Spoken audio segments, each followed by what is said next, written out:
जय श्री राम भक्तों। दोस्तों, यह कथा बहुत ही सुंदर है, बहुत ही ज्ञानवर्धक भी है। आज की कथा है चिड़िया का प्रायश्चित। आइए कथा श्रवण करें। बहुत समय पहले की बात है। एक राजा अपने राज्य का भगवान कहे जाने वाला अपने ही दुख से परेशान था। राजा के कोई संतान नहीं होने के कारण वह दिन प्रतिदिन चिंता के सागर में डूबता जा रहा था। राजा रानी हर पावन अवसर पर मिलकर गरीबों को भोजन करवाते और वस्त्र इत्यादि दान करते, लेकिन ईश्वर को कुछ और ही मंजूर था। एक दिन राजा शिकार करने जंगल में निकल गया। चलते चलते सूरज सिर पे आ गया, लेकिन आज शिकार मानो डरकर छुप गया था। अचानक राजा के घोड़े की रफ्तार बढ़ी। वह मानो हवा से बातें कर रहा हो और वह साथ आए सैनिकों को पीछे छोड़ते हुए भयानक जंगल की तरफ निकल गया। राजा जंगल में भटक गया और प्यास से वह अधमरा सा हो गया। वह उस भयानक जंगल से निकलने का रास्ता खोज रहा था, परंतु रास्ता नहीं मिला। राजा अपने घोड़े से उतरकर एक आम के पेड़ के नीचे बैठ गया और वहीं उसकी आंख लग गई। वह गहरी नींद में डूब गया। नींद में डूबे राजा ने सपना देखा। सपने में राजा देखता है कि उसके महल में प्यारी सी परी की किलकारियां गूंज रही हैं। राजा हड़बड़ाकर उठा और अपने आसपास के जंगल को देखकर निराश हो गया। उसकी आंखें अश्रुधारा से नम हो गई थीं। आम के पेड़ पर बैठी एक छोटी चिड़िया यह दृश्य ध्यान से देख रही थी। वह राजा के दुख और दुविधा को समझ गई। वह छोटी चिड़िया राजा के पास आती है और राजा से कहती है, ईश्वर के घर देर है अंधेर नहीं। राजा उस चिड़िया को इंसानी आवाज में बात करते देख आश्चर्यचकित हो गया और जल्दी से उठकर खड़ा हुआ। छोटी चिड़िया ने विनम्र वाणी में कहा, डरो मत राजन, मैं आपकी सेवा में हूं। मैं आपके दुख से परिचित हूं। छोटी चिड़िया ने राजा को एक आम्र फल देते हुए कहा, महाराज, ये फल आप रानी को देना, परंतु ध्यान रहे कि फल को कोई और ना छुए। और चिड़िया अदृश्य हो गई। फल को हाथ में लेते ही राजा जैसे अपनी थकान भूल गया। वह फिर से घोड़े पर सवार हुआ और थोड़ी ही दूर जाने पर घोड़ा अपने आप सही मार्ग पर चल पड़ा। राजा के चेहरे पर आज एक अलग ही आभायुक्त मुस्कान थी। राजा अपने राज्य की सीमा के समीप पहुंच गया और राज्य में प्रवेश कर महल में गया। महल में रानी राजा की चिंता में डूबी थी। आखिर महाराज अब तक महल क्यों नहीं लौटे? कहीं किसी मुसीबत में तो नहीं फंस गए? तभी अचानक एक दासी भागती ही आती है और कहती है, प्रणाम महारानी, महाराज महल में पधार रहे हैं। रानी सुनते ही प्रफुल्लित हो उठती है। रानी भागते हुए अपने कक्ष से बाहर आती है। राजा के चेहरे पर आज वो आभा में चंद्रमा सी मुस्कान देखकर रानी भी खुश हो जाती है। रानी राजा से पूछती है, महाराज कहाँ थे आप? राजा बोला, धीरज रखो रानी, बताता हूँ। आज के बाद महल में खुशियां ही खुशियां होंगी। रानी ने कहा, मैं कुछ समझी नहीं महाराज। राजा हंसते हुए रानी के चेहरे की तरफ देख रहा था। रानी बोली, क्या सोच रहे हो महाराज, कुछ तो बताओ।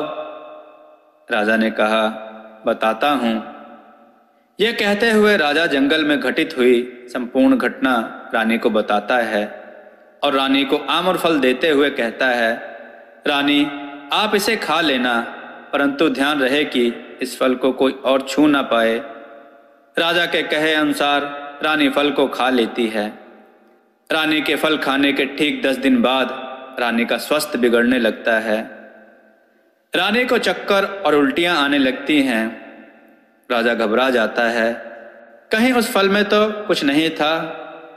राजा दासी को आदेश देता है, दासी जाओ तुरंत धाई माँ को बुलाकर लाओ। कुछ क्षण पश्चात दासी धाई माँ को लेकर आती है और रानी के कक्ष में चली जाती है। राजा कक्ष के बाहर चक्कर लगाता रहता है और सोचता है, उस चिड़िया ने तो मुझसे छल कर लिया, अगर रानी को कुछ हो गया तो। तभी धाई माँ बाहर आती है। धाई माँ के बाहर आते ही राजा का इंतजार समाप्त हुआ। राजा धाई माँ की तरफ ऐसे बढ़ा मानो हवा का झोंका हो। धाई माँ राजा से कहती है, बधाई हो महाराज, महल में नन्हे कदमों का आगमन होने वाला है। बहुत जल्दी ये महल किलकारियों से गूंज उठेगा। ये सुनते ही राजा की खुशी का ठिकाना न रहा। वह मानो सातवें आसमान पर था। राजा ने पूरे राज्य में मिठाइयाँ बंटवाई। इस खुशी के अवसर पर राजा ने महल की सभी दासियों और दासों के लिए विशेष भोजन समारोह का आयोजन किया। गरीबों को अनाज, वस्त्र व धन दान में दिया। ब्राह्मणों को भोजन करवाया। राजा आज बहुत खुश था। इतना खुश तो वो कभी राज्य जीतने पर भी नहीं हुआ। परंतु राजा को एक बात का अफसोस था कि काश वो नन्ही चिड़िया भी यहाँ होती तो मैं उसकी हर इच्छा पूरी करता और तहे दिल से शुक्रिया अदा करता। राजा रानी का पूरा ख्याल रखता और रानी की सुरक्षा का उचित प्रबंध भी किया था। रानी का भोजन महामंत्री के निरीक्षण में बनता और रानी को भोजन देने से पहले राजा खुद परख कर देखता। जैसे जैसे समय बीतता जा रहा था, राजा रानी का इंतजार करना मुश्किल हो रहा था। रानी का 7वां महीना था। रानी ने आज बच्चे की हलचल महसूस की और बहुत खुश थी। राजा रानी रोज मिलकर सोचते, अगर राजकुमार हुआ तो ये नाम रखेंगे और अगर राजकुमारी हुई तो ये नाम रखेंगे। राजा घंटों रानी के पास बैठता और उस हलचल को महसूस करता। ऐसे ही समय बीतता गया। आज सुबह का वक्त था। राजा ने अचानक रानी की चीख सुनी।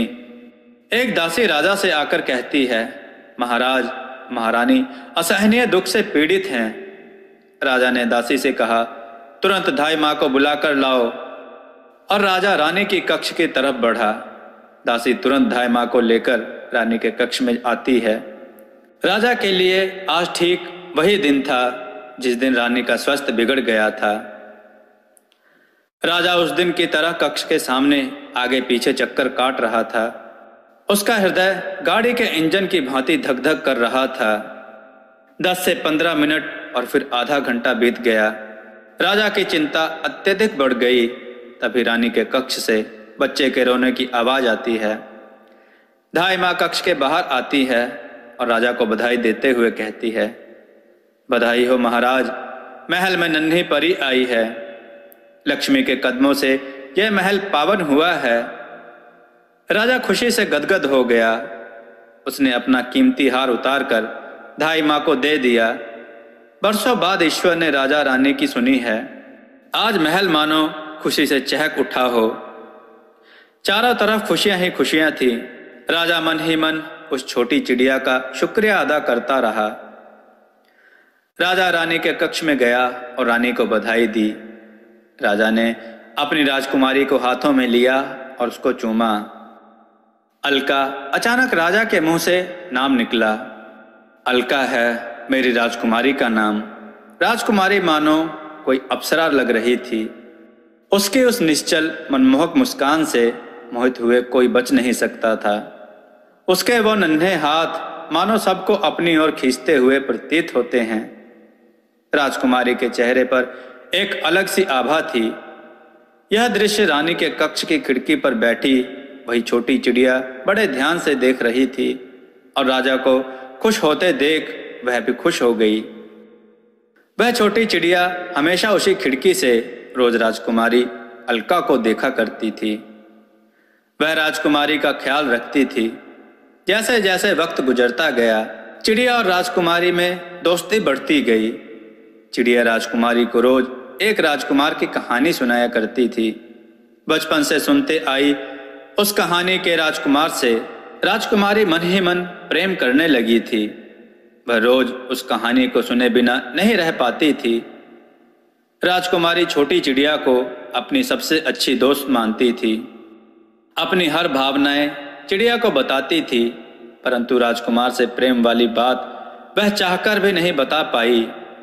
राजकुमारी अलका दिन ब दिन राजकुमार के बारे में कुछ ज्यादा ही सोचने लगी थी। वह अब तो ख्यालों में भी उस अनजान राजकुमार को देखने लगी थी।